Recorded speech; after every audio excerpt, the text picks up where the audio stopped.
All right. So good old rules, head down. So we're just going to start with a bit of a upper body progressional rotation. We're just going to start by dropping the head to the right shoulder, chin forward to the chest, roll it around to the left shoulder, and then bring it up to the center. And same again, so the right shoulder, chest, left shoulder, center. I'm going to go back the other way. Left shoulder, chest, right shoulder, center, and one more time. Left, center, right, center. This time we're going to go back to the right, but we're going to take it a little bit further. So it's now going to take the shoulders with it. So we're going to let the left shoulder come up as we drop to the right. We're going to roll the shoulders forward. So we're going to get a bit of a stretch up the spine. Roll to the left and then pull up via the right shoulder. And again to the left side. Sorry, the lighting in here is really bad. I might just shift around. Yeah, just mine's going. Not great either. A bit too excessive. Well, I just get to change colors depending on which way I'm facing. So again to the right, so right shoulder, forward, left shoulder, and up. And I'm going to go back to the left. So left shoulder down, to the front, to the right, and up. One more time. Left, forward, right, and up. This time I'm going to soften the knees. We're going to do a little bit of a long one. So let the arms slide up as you kind of bend to the side. Let the arms drop forward. Roll it around to the left and pull up via the right shoulder. And again, down to the right. Let both arms fall forward. Move to the left and draw it back up. And we're going to go back the other way. So left arm goes down, both arms go down, brush past the feet and up by the left shoulder. And again, left, forward, right, and up. All right, I'm going to warm up the shoulders. So we're just going to do some big shoulder circles. And back.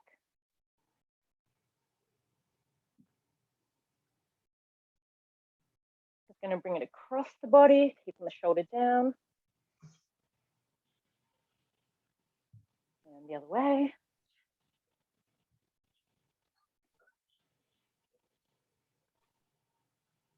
Lift the arms out, palms down. What we're just trying to do is create just some little circles. So really extend the hands, feel like you're trying to reach out with your fingers and create a little bit of tension or a bit of resistance for you to work against. So just start helping to warm up the arms. You can try and make them a little bit bigger now. Actually gives you a little bit of cardio doing this if you do it fast enough. And bigger circles, a little bit slower. And then really big circles around. And we're going to come back, big circles, medium circles, smaller circles, and then really tight little circles. And someone's trying to call me, so I just have to hang up now on them. There we go. All right, shake out the fingers. We're just going to rotate the upper body, so just keeping the legs wide, just gentle rotation. Sorry, someone keeps trying to contact me, and I just need to make sure it's nothing important. Yeah, you don't want to miss a urgent one. Well, I always figure if it's urgent, they'll call me back again. Going for the hips, so we're just going to little hip circles.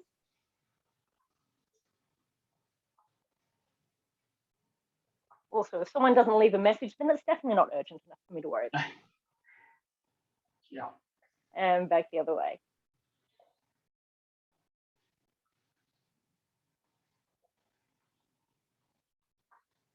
Now I'm just going to go down to the knees. So we're just going to do some little knee circles.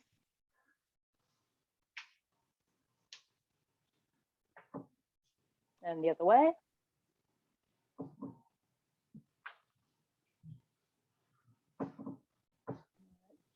Ankle circles. Waking up those feet. And back the other way. And the other side. And back. going to do a few calf raises. So just both feet pretty much under the hips. All we're doing is pushing up into kind of between around the big toe and the second toe. Just pulling up through the body, so we're really warming up all along the back muscles. Try and make sure that your knees aren't coming in or turning out. They'll just help keep the alignment nice and clean. And just warm up the wrists while you're at it if you want to add another level of balance to it. Sure. Can I rub my tummy and pat my head? Yeah, okay. I think I'm doing it. That's okay for you. Yeah. I've had a lot of practice because people use that example a lot. All right. So just take a moment to warm your feet into the floor. So whether it's just curling the toes over, long stretch of the front foot, pressing in the front, the sides of the feet, whatever it takes just to get them feeling nice and juicy. Loosey, goosey, juicy.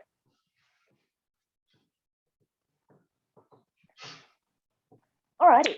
So, what is your preferred weapon to start with? Oh, let's go with Mokaju. All right. Although I'll probably use a jaw just for the distance in here. That's fine. So I don't take out any furniture. Completely understand.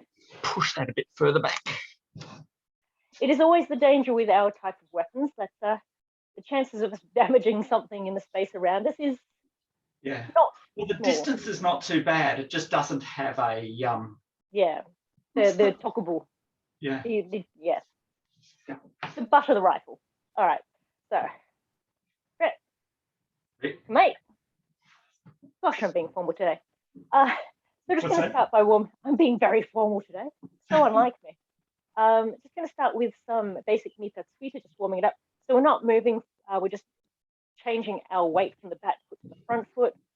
Really more focus on keeping that level as much as possible. So horizontal, and get a strong zanshin as we return. So you don't have to keep my pace if you don't want to, but just try and keep an even pace the entire time. So front elbow in, back elbow forward, knees bent. Hajime, Nita, Tsuita, Nita, Tsuita, Nita, Tsuita, Nita, Tsuita, Nita, Tsuita, Nita, Tsuita, Nita, Tsuita, Nita, Tsuita, Nita, Tsuita, Nita, Tsuita, Nita, Tsuita, Nita, Tsuita. Let's speed it. Nita, Tsuita, Nita, Tsuita, Nita, Tsuita, Nita, Tsuita, Nita, Tsuita, Nita, Tsuita, Nita, Tsuita, Nita, Tsuita, Nita, Tsuita, Nita, Tsuita, Nita, Tsuita, Nita, Tsuita. Last one, Nita, Tsuita. Mostly because after a while, I forget how to say both of those words. My brain's going, Nita, Tsuita. So at some point I have to stop before I dribble. All right. So do you have space to do a single step with a strike? You don't have to face the camera. Yes, I do. Okay. So we're just going to do a single maitsuki and then back. So again, we're focusing on making sure that's horizontal, trying to get that back foot in as quickly as possible underneath us, and just really clean posture. So making sure the body isn't shifting around, it's not coming up and down. The knees are absorbing that movement. It's all the power is going in that horizontal plane rather than vertical. So just single maitsuki, hajime, tsuke, ya. Anash, ya. Anash, ya. Anash, ya. Anash, ya. Anash, ya. Anash, ya. Anash, ya. Anash, ya. Anash, ya. Anash, ya. Last one, anash, ya. Good. It's just occurred to me how much more formal I am when I'm working with certain people. I'm actually remembering say anash. That's good. I need to practice. So how's the upper body feeling? Nice and warm? Yeah, good. It's my old age. You're showing lots of respect. That's what it is. All right, so let's try ski mai. So not nagashi, but more ski with that little pressure push. So instead of several steps, it's like ski. So ski that way. So again, don't have to feel you have to face the camera. So again, focusing on keeping that horizontal and trying to bring that back foot in. Again, that little last pressure step doesn't have to be big. It's just mostly a point, making the point of, I've hit you, you're not getting away from me. So if they've managed to step back, you still managed to maintain contact. So, hajime, ya, nesh, ya, nesh, ya, nesh, ya, nesh, ya, nesh, ya, nesh, ya. Last one, nesh, ya. Good. All right. Let's have a look at just making sure we've got our positioning or our technique in mind. Or Sambome is nice and easy because we basically. But let's look at Hazuzetsuke and Shizotsuke. So Hazuzetsuke, starting in Mai, think about, in this case, moving your weapon or having your weapon moved over to your left, sorry, coming underneath for ski. But we are also going to do the reverse. So once you've done that side, pull back, move your Mokuju Kensen over to your right, and then you're going to come underneath. So you're hitting on Chokutotsu side, but it still has a Zetsuke because we're coming underneath. So one's this way and there. Yeah. And the other one is there and there. Yeah, because Hazazet, well, Ura can be done from either side. We just generally think of it coming from our normal cross. But if for some reason you're on the other side, it's a great way to deal with that as well. So opening to your left, small half circle underneath, yeah. Opening to your right, small half circle, yeah. Opening to your left, underneath, yeah. Opening to your right, yeah. Good, nice. Again, open to the left, yeah. Open to the right, yeah. Open to the left, yeah. Open to the right, yeah. So because I think it's mostly just on one side. I just want you to focus on making that little smile as small as possible. So don't worry about the speed, because you've got nice speed, you've got nice technique. What I want you to do is see where your Kensen is, the shape of it. I just want you to try and go under something that size. Right. It's just a lot harder to maintain control. That's always going to be the front hand doing that. Right. So let that front hand relax a little bit, because that'll actually help do smaller movements. Because all you're really using is kind of your fingers and your wrist. You're not using the shoulder or elbow. Just the elbow moves a little bit, but that's only because the forearm has to adjust slightly for the front hand. But that'll just help you make much smaller movements. So try and focus on keeping the shoulder and the elbow as still as possible. So there will be a little bit of shift in the elbow, but not much. So make it with the fingers and come through. Yeah.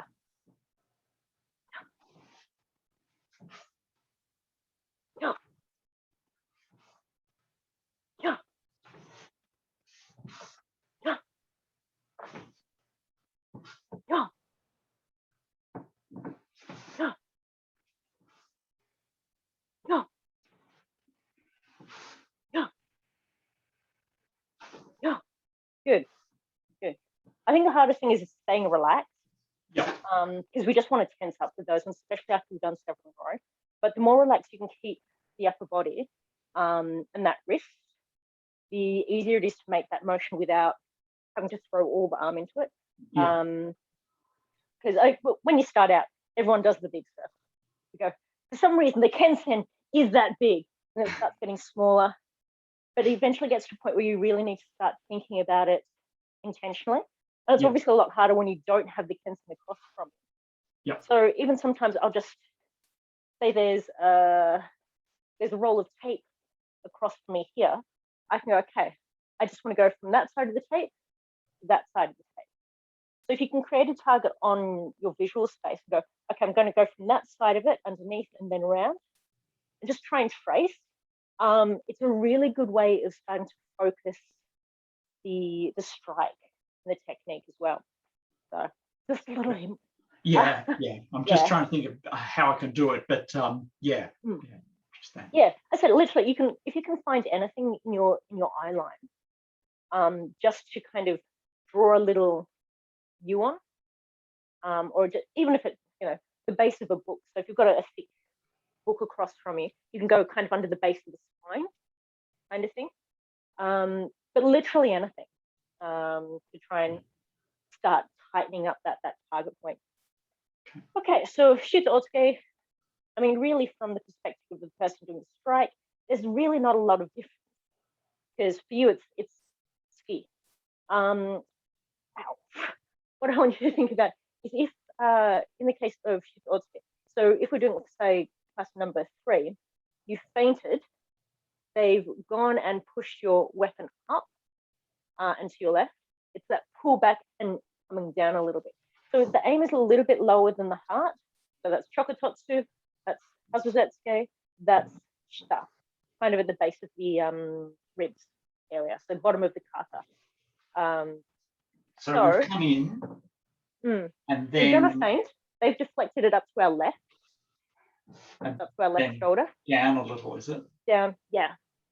So it's, I mean, really, if you use your own body as a pinpoint, okay, so your heart's kind of nipple height. Yep. So Chokutotsu on one side of the nipple, Hazuzetsuke on the other, for an example, so it's kind of on the outside of the pectoral muscle. And then you have, if you find the base of your ribs on that side, that's kind of the area you'd be going for Shita Otsuke. So it's the bottom of really where your kata sits when you're wearing a kata, which is also why we attacked it. So it's kind of like a handstand triangle. So from there to there, there, there. Yeah. So if you think that's so if I've that's gone the only there, it's it's sort of down there-ish. Yeah. Yeah. So again, when you're practicing Shita, that's kind of what you think of. The technique is basically the same, but what we're aiming for is just that little bit underneath the heart, just kind of smash through those ribs, as it were. But yeah, it is literally kind of a triangle shape. So there, as a shape. So again, if you wanted to, you could create a triangle somewhere and go, okay, so Chokutotsu is the top right of the triangle. Sorry, is the top left of the triangle. Hazuzetsuke is go down to the bottom of the triangle and then come up to the right top of the triangle. And Shita is the bottom of the triangle. So yeah, that's a very bad triangle, but you can kind of see what I mean. Yeah. So, there we go. Yeah. So here, this one top corner is Chokutotsu. This one is Ura. The bottom is Shita Otsuke. So you literally draw up a triangle somewhere. Okay, those are the points I'm aiming for. That's the only real difference that you're going to get. Do you have room for Harai?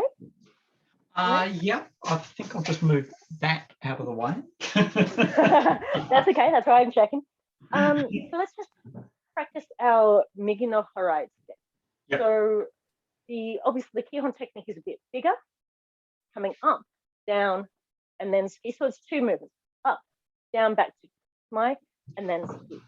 Yeah. So we'll do it as the Kihon version. So you're showing this one off. So up to your left, down, stop it at center. Ski. Good. So Harai, stop, good snitch, ski.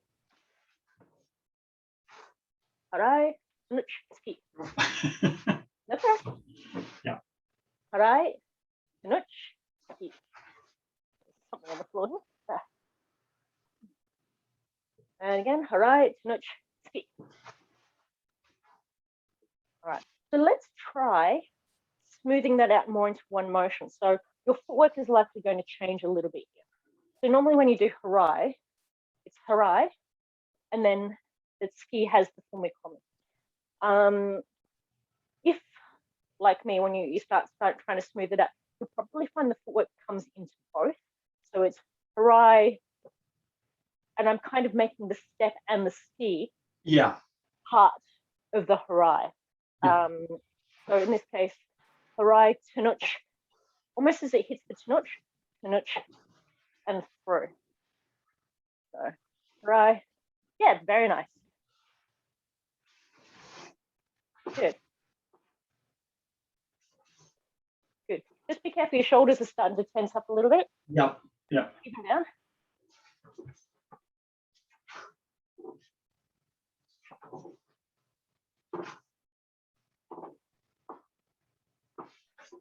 Good. That's looking nice.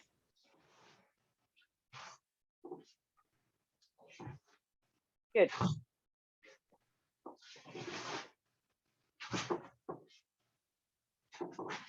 Try and remember, and it's going to be hard when you're using the jo rather than the mokuju. Try and make sure that you're extending out, so you're not letting it come back in on the Harai, because you're going to lose your distance. So imagine that you are trying to attack the kote. So just not going to be fully locked. Right. Yeah. So it doesn't fully lock up, but it needs to not have the elbow come in. You still want to reach forward towards the kote. Right. Which is probably another reason I step at the same time, because that's, I get to the kote and then I'm going straight into the ski. So, yes. Good, nice. Good. One more.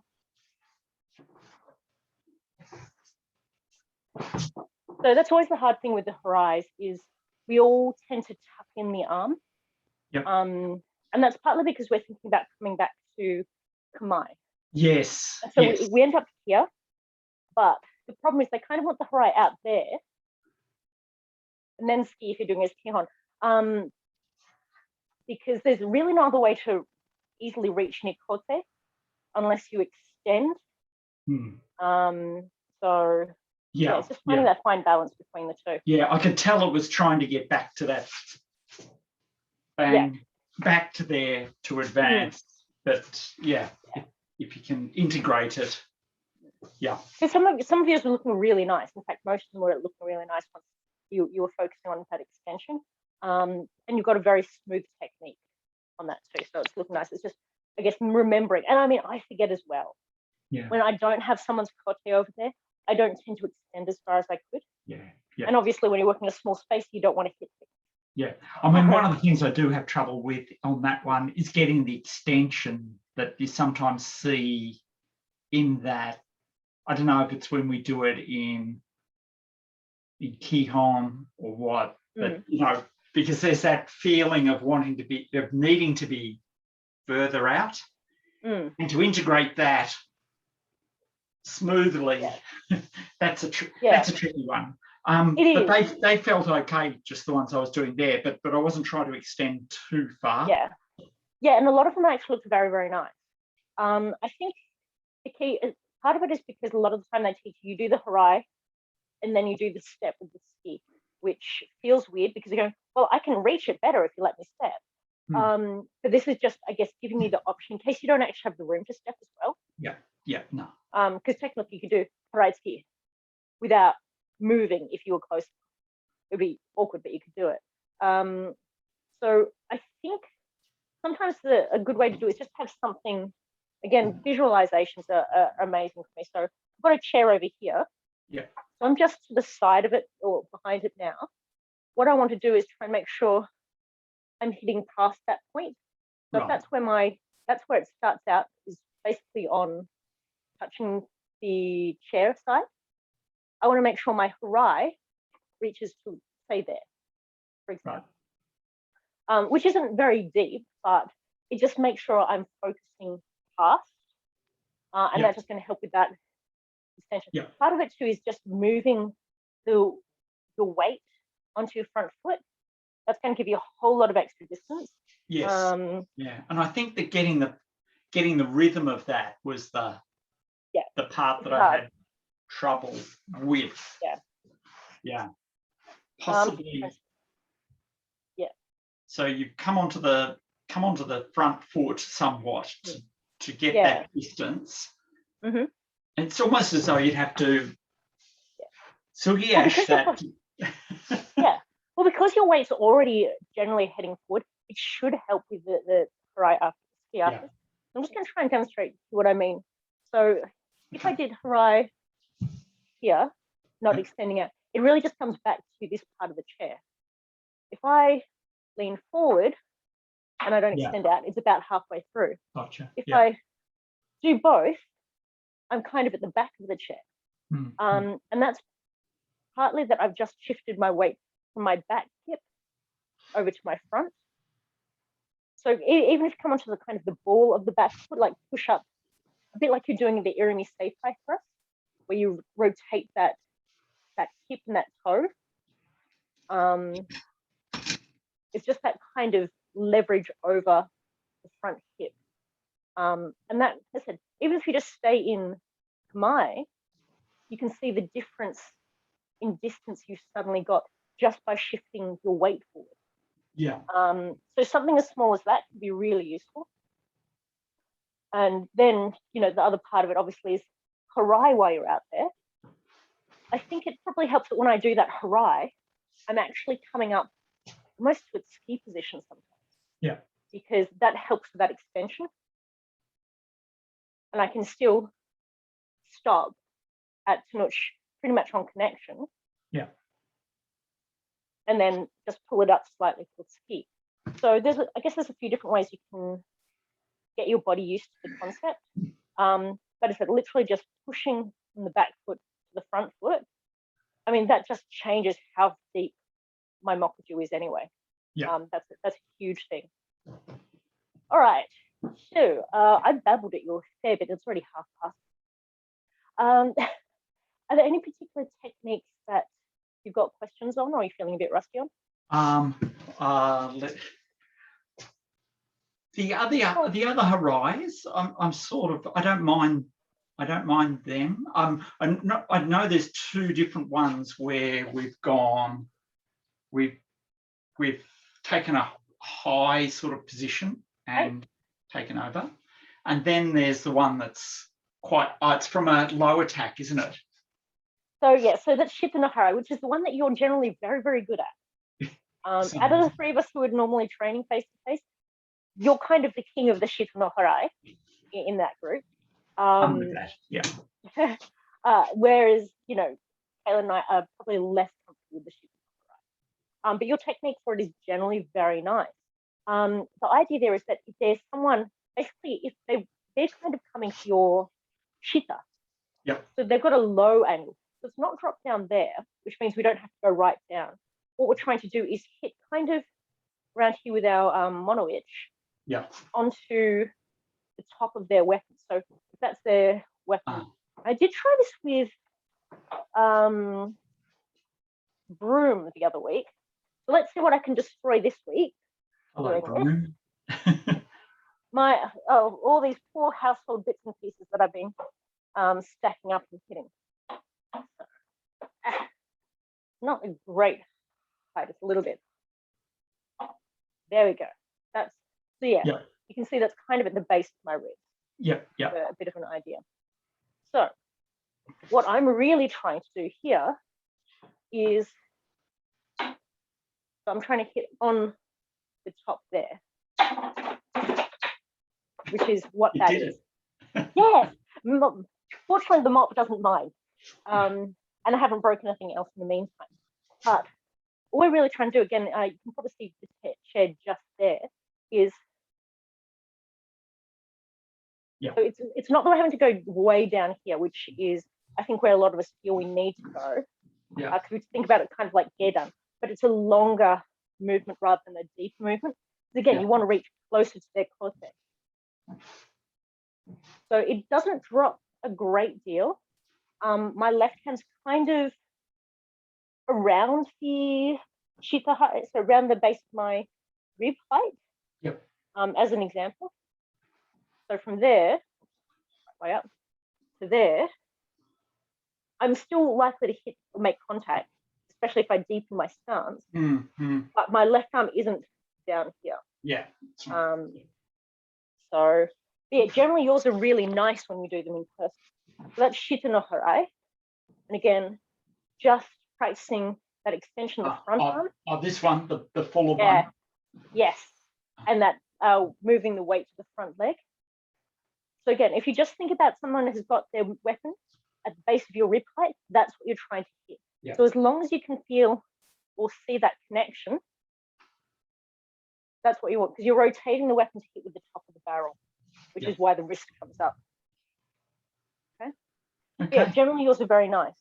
Hidari no Harai, which is the other one, that actually comes more forward body, kind of across from the belly button. Doesn't come up here, but it comes out from the body. So it comes away from the body. Again, it has that little rotation up of the barrel. We're hitting with the top of the barrel again. But the weapon, and it's really hard to show, really comes from, say, here to here. So kind of enough for your elbow to rotate as you bring it to the belly button. Because this one's sitting up a little bit high, so we don't need to bring it down as that's I guess that's really the two, that's really the main difference between it. So Shita no Harai is something that is quite low on the kata, whereas Hidari no Harai doesn't need to go that deep because it's already sitting up closer to this height. So you only have to rotate over that level to hit it. But the technique is basically the same, I guess. Yeah. I know I'm probably not supposed to say that, but well, it probably, and it depends on the height, what's coming at you, how you'll respond to that, I guess. So no one's, because you don't have to call what kind of cut you're doing or harai you're doing, it doesn't really matter. In some senses, if you're using one of those harais, they're not going to tell you off or not give you the point if you have somewhere in between. Because they're interested in the ski. The harai is just getting them out of the way. So to be honest, as long as you can get them out of the way, I don't think it matters so much. They're very practical. Obviously for Kihon and for gradings, they want you to demonstrate that you know how to do them properly. But again, Kihon, they do it a lot bigger than you would. Shiai, you're really just trying to get them out of the way. And that's more about knowing that the technique, you really want to drive it from kind of the wrist rather than the shoulder.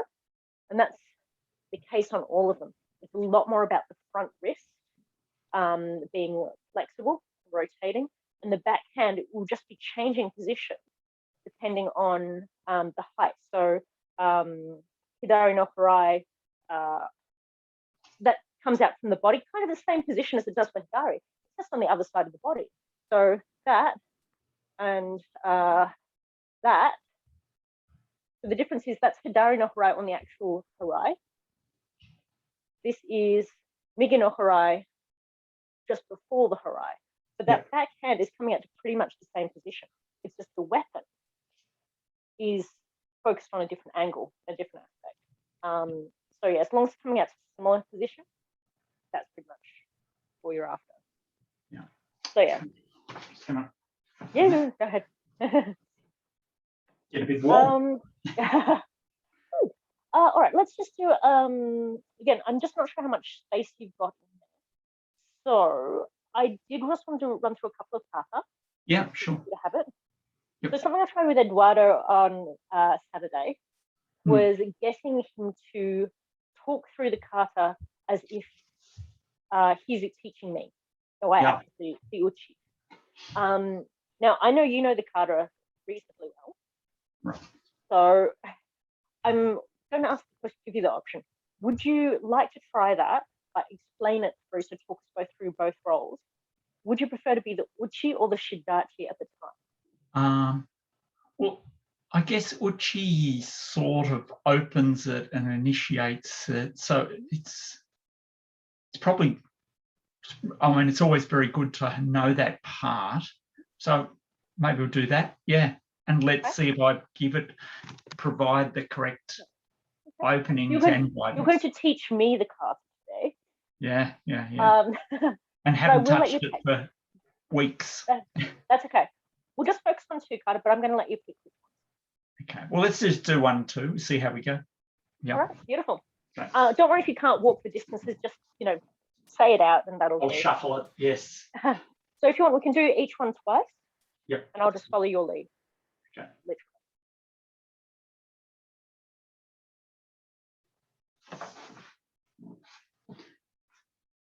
Just make sure I'm. Yep. Okay.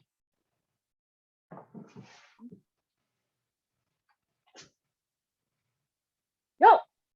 I mean, technically, you're not telling me what to do, but that's okay. I can No, that's true. You can explain it on the second one. Down. So now that we've run through it, yep.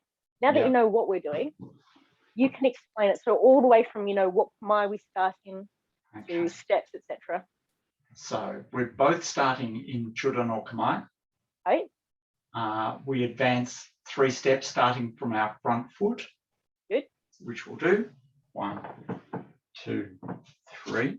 I will provide an opening to ura, is it? Hey. Chokutotsu. And sorry? Chokutotsu. For Chokutotsu. Hey. Okay. So that opening there. And for you to strike Chokutotsu. Yep.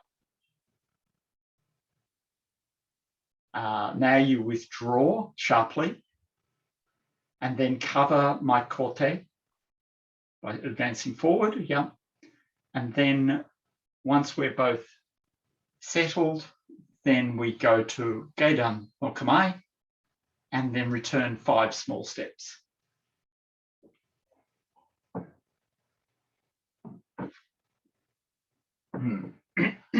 And then we come back up to Chura.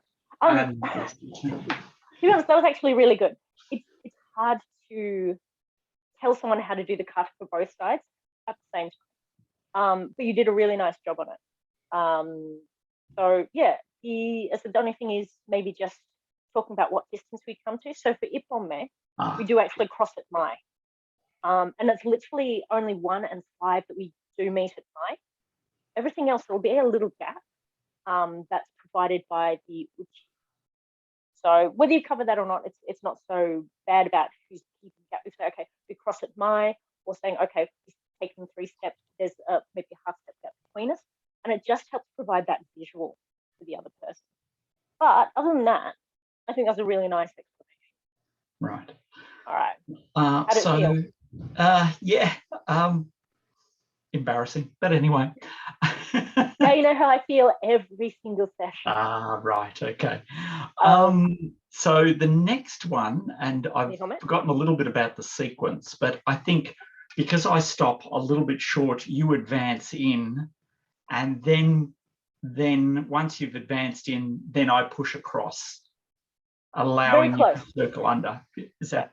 So very close. So if you think about it, if you're the uchi, you're getting me to demonstrate ura or hazuzetsu. So in order for that to happen, how will I get to your ura? How do I get to ura? Where's the target? So the first one is on Chokutotsu. Yeah. Second one is Dattotsu, which is also hazuzetsu, which is also ura. Yeah. Which is basically on the outside. Yeah. More, a little bit more on the outside. So you're kind of coming around, which means I have to do that rotation underneath. Yeah. Which then means that my weapon has to be on this side. So on your left, with your weapon on the inside of mine. So yours is close to the center, mine's on your outer left of the weapon. So the only way for that to happen is you've pushed me over there. But if I've stepped in, the reasoning is for that is that I've pushed you back the other way. So I tend to have to reverse engineer a lot of these. Yeah. Go, okay, what am I getting Shidachi to show up? And how do I end up in the right position so that they can take that opportunity? Yeah. So let's try walking it through. I'll get you to, again, try and describe it, and then I will give you some feedback on it afterwards.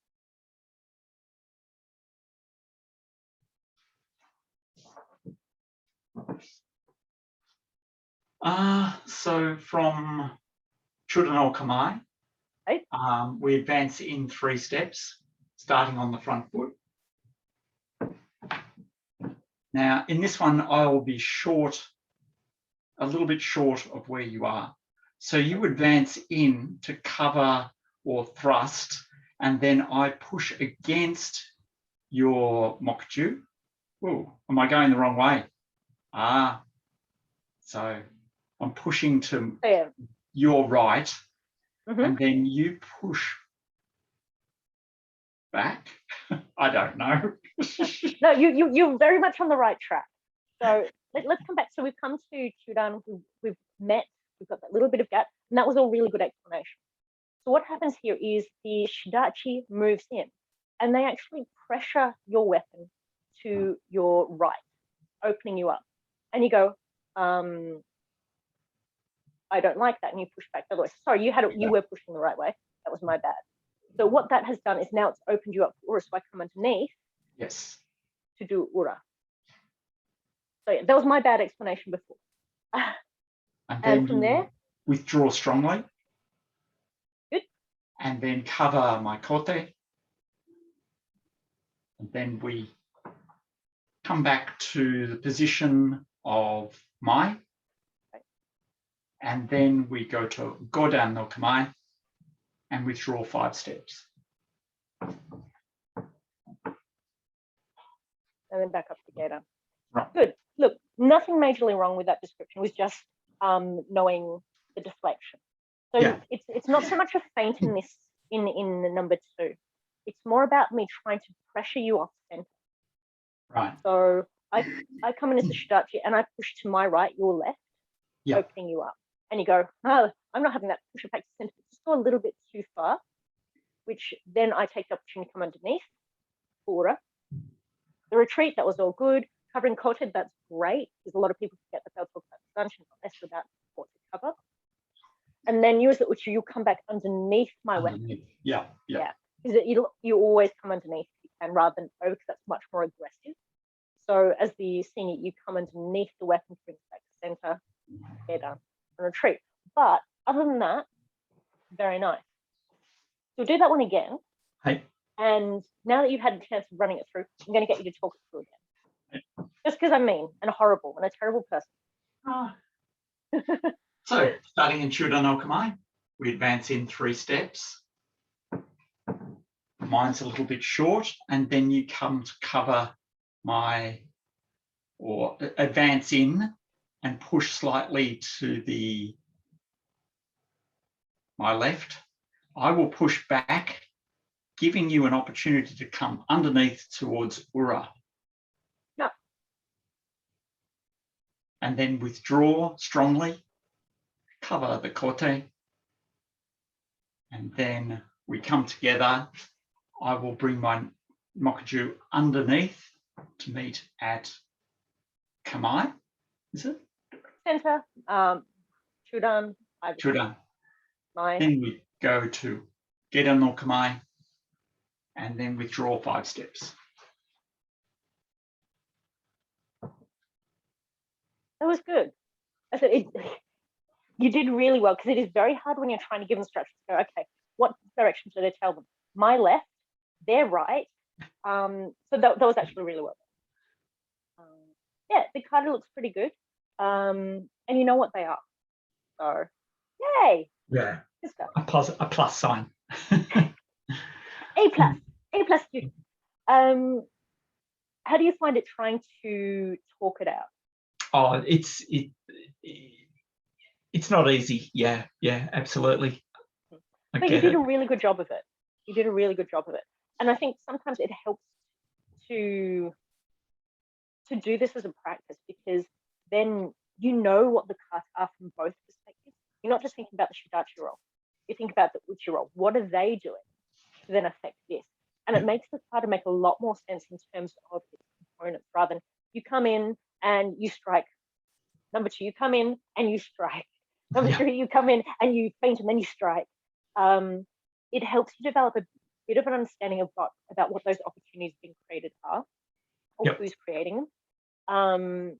So while it does seem awkward, even if you're running that kind of commentary in your own head. Yeah. And you know, I tend to talk it out when we do a lot of this practice. It helps us keep time and just helps everyone be on the same page. But it's a really good practice just to talk it through. Yep. So whether you're doing it your own or you're just sitting down, you've got 5 minutes on the loo, I'm bored, I'm just going to run through a kata in my head, talk it out.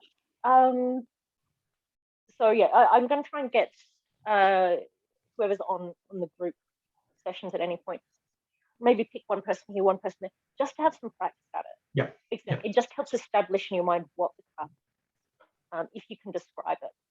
Yeah. So, yeah. Did we want to try? What did you want to try? Should we have a go at 3 as well, or should we reverse the parts? Entirely up to you. We've got 10 minutes left, so I'm going to leave these choices up to you. Let's do 3 and see how we go. Because I think I know where to start. Excellent. But I'm not sure what we. Yes. All good. So, after bowing in, of course. Hey. Reho. So I think I will be starting in this kata in Geidon no Kamae. Hey. And you'll be starting in Chudan. Yeah.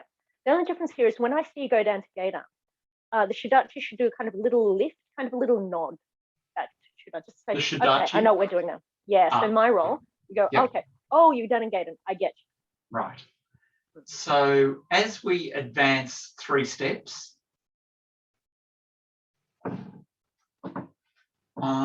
I will strike towards your front leg, I think, or the top of. No, I'm not going to. No. Yeah. What do I do?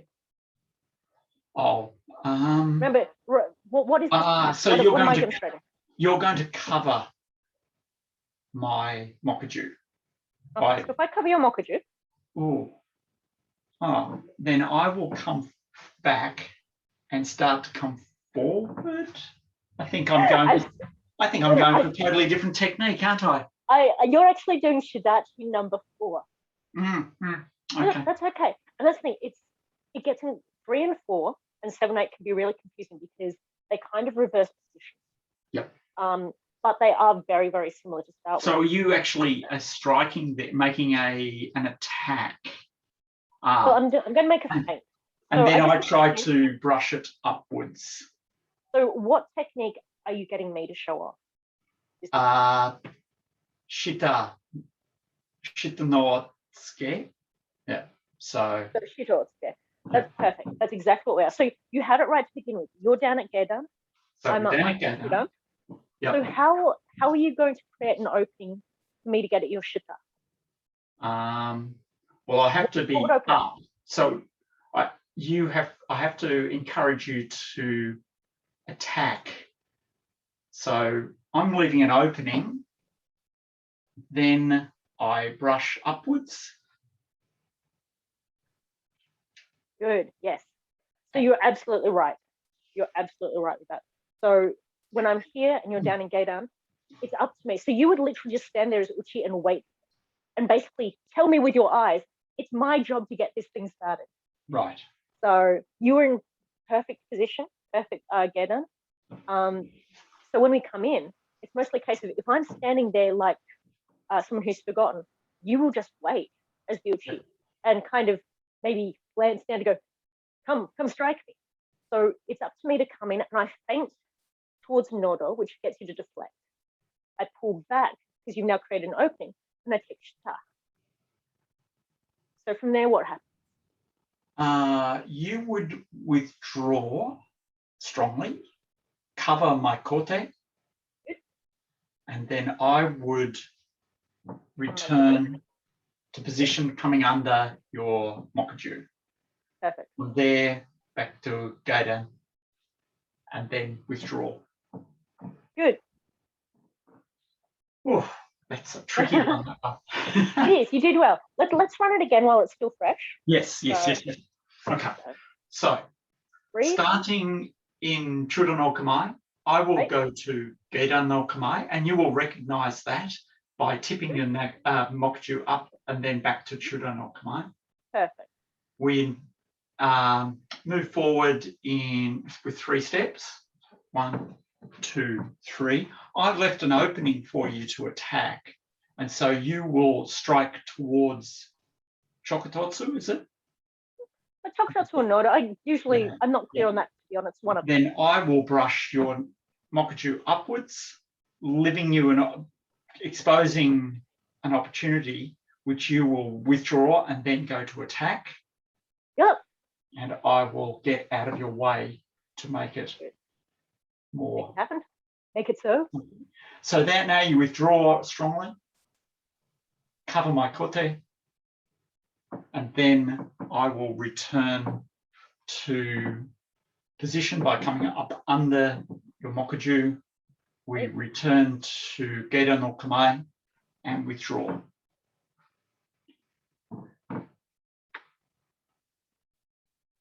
Good. Again, some really nice, clear instructions. And I think it's basically once you know what, and you really, as the uchi, you have to kind of focus on what the shidachi is showing off. Because once you know that, you can reverse engineer the entire process, which, as I said, is literally what I had to do in order to try and teach other people the kata. So as long as you remember the order of what the techniques are, it gets easier to describe backwards. So there's nothing wrong with taking time. You had a lot of that kata right in the first description. It's just that initial feint.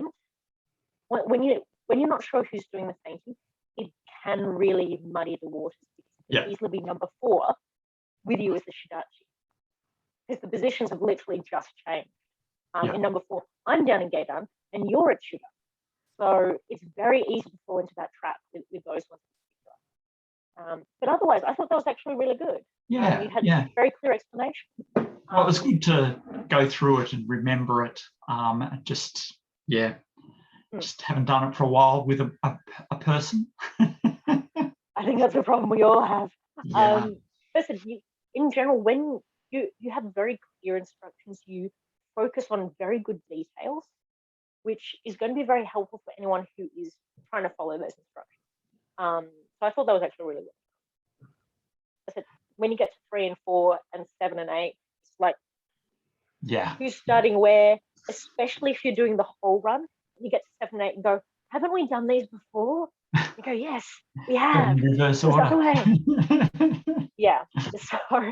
in some ways, the Jutai-ju kata is a lot more confusing to get those orders right, because 1 through 4 are basically a repeat of 5 through 8. It's just the roles have switched over and we're taking it a step further on each one. Tan, they're all different. They're all showing off a different technique. And the hardest thing is obviously remembering what everyone starts in.